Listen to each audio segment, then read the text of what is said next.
Le Parlement européen propose de nouvelles règles pour lutter contre les abus sexuels d'enfants en ligne et répondre aux défis des nouvelles technologies.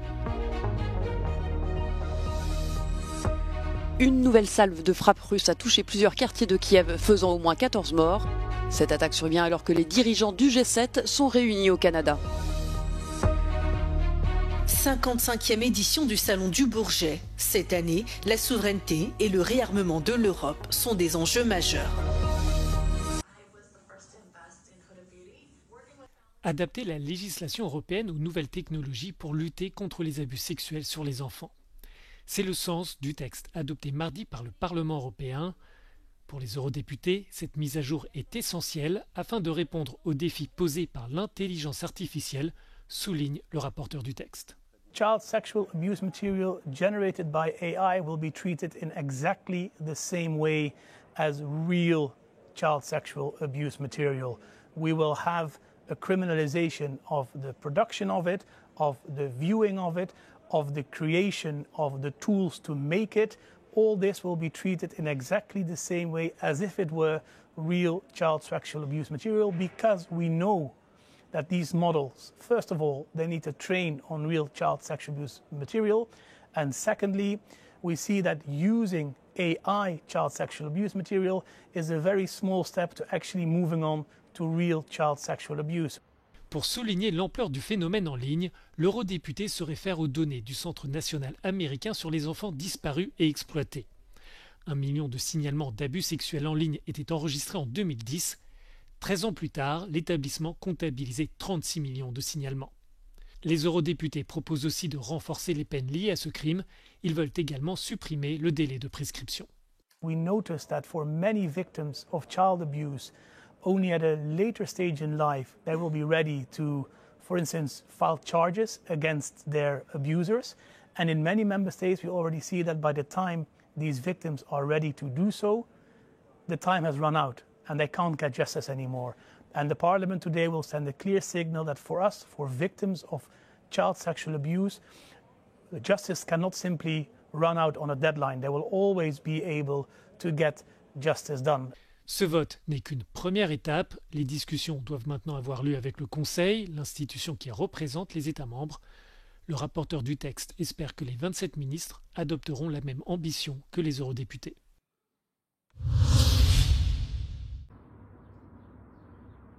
Des milliers d'Iraniens quittent Téhéran après l'ordre d'évacuation partielle donné par l'armée israélienne ce lundi, avant une nouvelle vague de frappes de missiles. Tsahal a annoncé vouloir cibler des quartiers du centre de la capitale où vivent près de 330 000 personnes. Beaucoup de civils avaient déjà commencé à fuir les grandes villes iraniennes après les premières attaques du week-end dernier.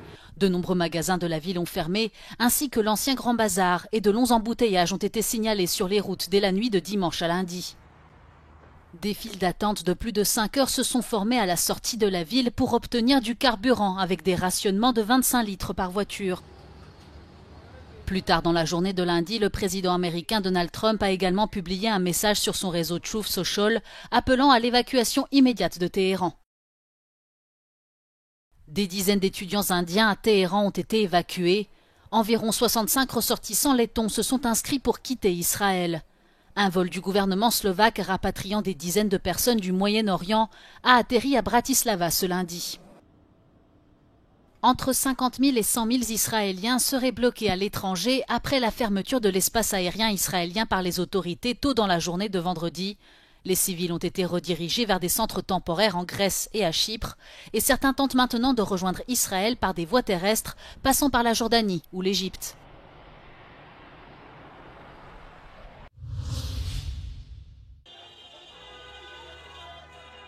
Ils espéraient récupérer de quoi s'alimenter alors que la nourriture manque cruellement à Gaza. À Khan Younes, au moins 51 civils palestiniens ont été tués et plus de 200 autres ont été blessés par des tirs israéliens, selon la défense civile palestinienne.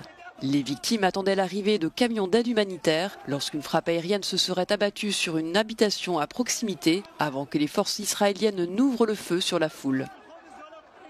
La veille, un incident similaire s'est produit à Rafah, toujours selon la défense civile palestinienne, qui rapporte que 20 personnes ont été tuées. Israël affirme que le dispositif actuel de distribution, géré par la Fondation humanitaire de Gaza sous supervision israélienne et américaine, vise à empêcher que l'aide ne soit détournée par le Hamas à des fins militaires. Depuis l'ouverture de ces centres fin mai, des dizaines de civils auraient été tués par des tirs de l'armée israélienne lors de distribution.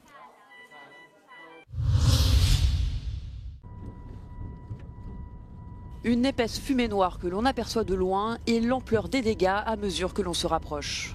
À Kiev, une trentaine d'appartements ont été entièrement détruits dans cet immeuble résidentiel. Une nouvelle salve de missiles et de drones russes a touché plusieurs quartiers de la capitale ukrainienne, faisant au moins 14 morts et plus d'une trentaine de blessés selon les autorités locales. Le bilan humain pourrait encore s'alourdir alors que les équipes de secours poursuivent leurs recherches parmi les décombres. Parallèlement, des incendies se sont déclarés dans plusieurs quartiers de la ville, provoqués par la chute de débris de drones. Cette attaque survient dans une récente intensification des frappes menées par Moscou en représailles à l'assaut massif de Kiev contre l'aviation militaire russe. En marge des combats, un nouvel échange de prisonniers est prévu la semaine prochaine entre les deux camps. L'attaque sur Kiev survient alors que les dirigeants du G7 sont réunis au Canada. Le président ukrainien Volodymyr Zelensky, invité au sommet, devait notamment y rencontrer Donald Trump. Le dirigeant américain a toutefois quitté le G7 pour regagner Washington en urgence, sans que la raison de son départ précipité n'ait été précisée.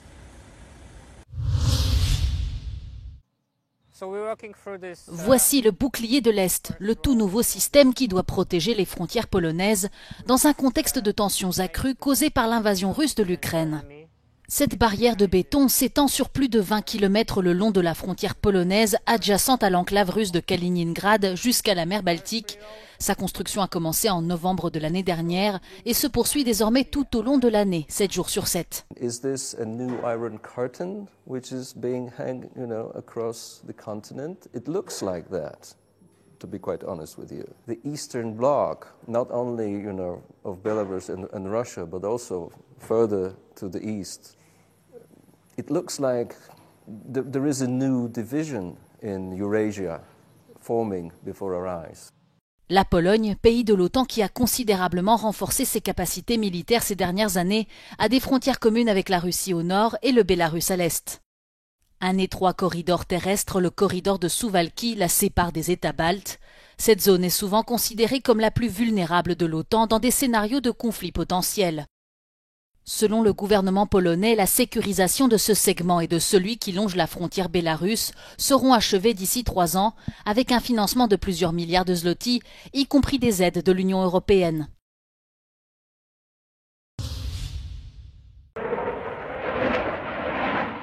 C'est le rendez-vous mondial de l'innovation dans les domaines aéronautiques et spatial. Le Salon international du Bourget accueille pendant une semaine des professionnels et des amateurs passionnés. Dès le premier jour du salon, le groupe européen Airbus a remporté l'appel d'offres de la compagnie aérienne polonaise face à l'américain Boeing. L'avionneur européen signe également un contrat important avec l'Arabie saoudite. Dans un contexte géopolitique tendu, guerre entre Israël et l'Iran, conflit dans la bande de Gaza ou encore en Ukraine, le réarmement de l'Europe est un enjeu majeur et les entreprises présentes l'ont bien compris. L'Europe veut assurer sa souveraineté totale avec une production plus rapide et moins chère. Face à ce défi, l'Italien Leonardo et l'entreprise turque Baykar lancent une co-entreprise pour développer des drones. Europe in the unmanned systems is quite behind. So first of all, I think the target is to fill the gap. Having the possibility to develop different platforms with different payloads and different weight that take off, different capability, mission capability, and to offer them to different countries, different states in Europe. That will be already a very important target in the short to mid-term. Des drones nouvelle génération qui seront fabriqués en Europe. La première livraison est prévue en 2026. Donc cette coopération industrielle Italie-Turquie, c'est pas une nouveauté. Et le fait de pouvoir produire en Europe 100% souverain des drones qui sont issus de l'expérience turque avec l'industrialisation et la qualité italienne, évidemment c'est une bonne chose pour l'Europe de la défense. Pour cette 55e édition, 2400 exposants venus de 48 pays sont présents.